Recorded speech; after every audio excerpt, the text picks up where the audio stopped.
සුබ දවසක් වේවා. ඔන්න අපි ආයෙත් ඔයගොල්ලන් හම්බ වෙන්න. අපි අද ඔයගොල්ලන්ට විස්තර කරන්න යන්නේ මේ 2023ට පස්සේ ආපු ලිතියම් අයන් බැටරි එක. Aqua Axio Rise. එතකොට Yaris Cross වගේ වාහන වලට ආපු ලිතියම් අයන් බැටරිය සහ ඊට කලින් Aqua Axio සහ Prius මේ වගේ වාහන වල නිකල් මෙට් හයිඩ්‍රයිඩ් version එකේ ආපු වාහන වල බැටරි දෙකේ සේෆ්ටි කොහොමද තියෙන්නේ? බැටරි එක මොනිටර් කරන්නේ කොහොමද? මේවා තියෙන වෙනස්කම් මොනවද කියන එක තමයි කතා කරන්නේ. එතකොට අපි ඉස්සෙල්ලාම බලමු පරණ version එක. ඒ කියන්නේ 2012 22 වගේ වෙනකන් ආපු වාහන Aqua Prius ඔක්කොම සාමාන්‍ය එක විදිහට වැඩ කරන්නේ. එතකොට ඒක ගත්තොත් අපි මේ තියෙන්නේ ඒකේ BMS එක. એટલે බැටරි මොනිටරින් සිස්ටම් එක. එතකොට මෙයාට අදාළ කාර්යයක් තියෙනවා. එතකොට මෙයා බැටරිය මොනිටර් කරන්නේ කොහොමද? මේ තියෙන්නේ මෙයාගේ වයර් harness එක. මේක හරහා තමයි මෙයා මේ බැටරිය සම්බන්ධ විස්තර එකතු කරන්නේ. මේ තියෙන වයර් එක මේක සම්බන්ධ වෙන්නේ මේ බැටරි මොනිටරින් සිස්ටම් එකට. එතකොට මෙයාගේ මෙතන ඕලන්ට පේනවා මෙතන තියෙනවා මේ එකින් එකට මෙතන දෙකෙන් දෙකට මෙතනින් වයර් වගේක් මෙතනින් සම්බන්ධ වෙනවා මේ ECU එකට. එතකොට මෙයා මෙතනින් මැන ගන්නවා මේවා එක එක බ්ලොක්ස් වල වෝල්ටේජ් එක. කියන්නේ මෙතන සෙල් 20ක් තියෙනවා. සෙල් 20 10කට කඩලා තියෙන්නේ බ්ලොක් දෙක දෙක. එක බ්ලොක් එකකට සෙල් දෙකයි. එතකොට ඒවා වෝල්ටේජස් තමයි මෙතෙන්ට යන්නේ. එතකොට මේ වෝල්ටේජස් මේකට ගියාම මෙයා මොකද කරන්නේ? බලනවා මේ හැම බ්ලොක් එකේම එක ටොලරන්ස් එකක් ඇතුව. ඒ කියන්නේ යම්කිසි මැක්සිමම් හා මිනිමම් බ්ලොක් දෙකක් අතර තියෙන්න පුළුවන් වෙනසක් තියෙනවා වෝල්ටේජ්. ඒ වෙනස ඇතුළත මේ ටික වැඩ කරනවා.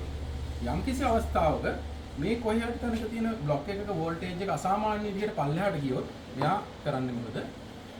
මේ බැටරි එක ෆේල් කරනවා. එතකොට අපේ ඩෑෂ්බෝඩ් එකේ වාහනේ බැටරිය ෆේල් කියලා අපිට මැසේජ් එකක් දෙනවා. ඊළඟට බැටරි එක වෙහිකල් එක දුවන ප්‍රොසෙස් එකට ගන්නෙ නැහැ.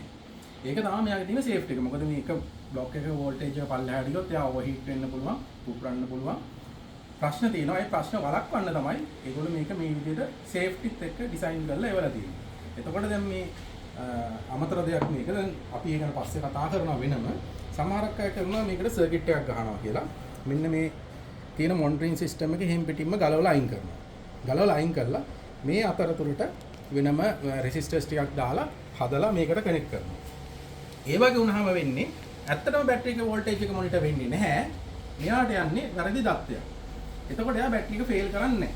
අන්න ඒ වගේ අවස්ථාවලදී තමයි අපිට සාමාන්‍ය මාසයකට 5ක් 6ක්වත් වෙනවා බැටරි පුපුරනවා. පුපුරලා ගිනි ගන්නවා. ඒ වගේ ප්‍රශ්න ඇති වෙන්න පුළුවන්. ඉතින් ඕගොල්ලෝ සැලකිලිමත් වෙන්න කොහෙන් හරි බැටරියක් හයි කරනකොට මේ වයර් harness එක හරි නිසි විදියට හයි කරලා තියෙනවද කියලා ඕගොල්ලන්ට ඉල්ලීමක් කරන්න පුළුවන්. ඕගොල්ලන්ගේ වයර් harness එකට සමහරවිට ඕගොල්ලෝ නොදන්නවා වෙන්න පුළුවන්. මේ වගේ සර්කිට් එකක් ගහලා තියෙන්න පුළුවන්. ඒව ගැන ඔයගොල්ලෝ සැලකිලිමත්.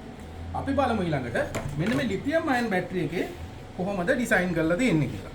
මේ ලිතියම් අයන් බැටරි එක ගත්තොත් මේ එක සෙල් ස්ටැක් එකක තියෙනවා සෙල් 24ක්. එතකොට මේ පැත්තෙත් 24ක් තියෙනවා.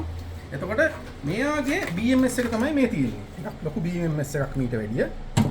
ඒකට ලොකු වයර් ප්‍රමාණයක් එනවා. ඔයගලන්ට පේන ඇති. මේකේ තියෙන්නේ වයර් 12ක් විතර තියෙන්නේ. 12ක් 13ක් විතර. එතකොට මේක ඊට වැඩි ලොකු වයර් ප්‍රමාණයක් එනවා. ඇයි මෙච්චර වයර් ප්‍රමාණයක් අවශ්‍ය වෙන්නේ මෙයාට මේ බැටරි එක මොනිටර් කරන්න?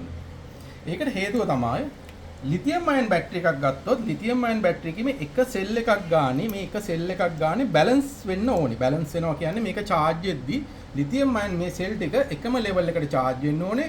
discharge වෙනකොටත් එකම ලෙවල් එකට යන්න ඕනේ. ඒක මොනිටර් කරන්න තමයි මෙච්චර මේ ලොකු වයර් ප්‍රමාණයක් එන්නේ. එතකොට මේ පැත්තේ ඕගොල්ලන්ට පේනවා මේ සෙල් ස්ටැක් එකට එන වයර් harness එක මේ තියෙන්නේ. මේකේ තියෙනවා 12ක්. මේකෙත් තියෙනවා 12යි 13ක් වෙන්න තියෙනවා. එතකොට එච්චර වයර් ප්‍රමාණයක් එන්නේ මෙයා මොනිටර් කරනවා. මේ සෙල් එකින් එක මොනිටර් කරනවා මෙයා. එයාලගේ වෝල්ටේජ් කොහොමද තියෙන්නේ කියලා සමානව තියෙන්න ඕනේ. ඊට අමතරව මොනිටර් කරනවට අමතරව මෙයා මේක බැලන්ස් කරනවා. ඒ කියන්නේ නිතරම මෙයා වෙනස් වෙන්න දෙන්නේ නැහැ. හැමෝගෙම වෝල්ටේජස් එක ලෙවල් එකෙන් තියෙන්න ඕන විදිහට එයා මේකෙන් බැලන්ස් කරලා දෙනවා. හැබැයි මේක ගත්තොත් මේකේ බැලන්ස් කරන process එකක් නැහැ අතර. මේකේ වෙන්නේ මොනිටර් කරන එක විතරයි. තව දෙයක් මේ නිකල් මෙට් හයිඩ්‍රයිඩ් බැටරිය අන්බැලන්ස් වීමක් වෙන්නේ නැහැ. අපි මේක බැටරි එක වෙහිකල් එකේ එළියේ තියලා බැලන්ස් කරලා වාහනේට දැම්මට පස්සේ මෙයාගේ ආයි අන්බැලන්ස් වීමක් වෙන්නේ නැහැ. මෙයාගේ යම්කිසි දවසක වෝල්ටේජ් එක වෙනසක් ඇති වෙන්නේ මෙයාගේ කැපැසිටි ලොස් එක. ඒ කියන්නේ මේ එක එක සෙල් එකේ ඇම්පියර් ගාන යාට රඳව ගන්න පුළුවන් ඇම්පියර් ප්‍රමාණය අඩු වෙනවා කාලයත් එක්ක. අන්නේ අඩු වීම නිසා තමයි වෝල්ටේජ් එකේ වෙනස්කම් ඇති වෙන්නේ. හැබැයි මේ බැටරි එකේ එහෙම නෙමෙයි. මෙයාගේ වෝල්ටේජ් එකේ වෙනස්කම් හයි කරපු දවස් නම් ඇති වෙනවා මේ බැලන්සින් කියන දේ නැති වුණොත්. එතකොට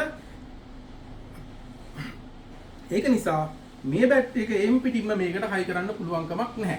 හේතුව තමයි මෙයාගේ බැලන්සින් තියෙනවා මෙයාගේ බැලන්සින් නැහැ. ඊට අමතරව මේ 2023 වගේ ආපු ඇක්වා වලට ආපු බැටරි එක කොහොමත්ම ඊට පරණ වාහනට හයි කරන්න විදිහක් නැහැ. එතකොට මේ බැටරිය මෙච්චර සේෆ්ටි ගොඩක් තියෙනවා කියන එක ඔයගොල්ලෝ දැනගන්න. ඒ කියන්නේ ලිතියම් අයන් බැටරියක් හදලා තින්නේ මෙන්න මේ වගේ ගොඩක් සේෆ්ටිත් එක්ක. ඒ සේෆ්ටි වලට තමයි ඒගොල්ලෝ මේ හැමදේම ඩිසයින් කරලා හයි කරලා එවලා තියෙන්නේ.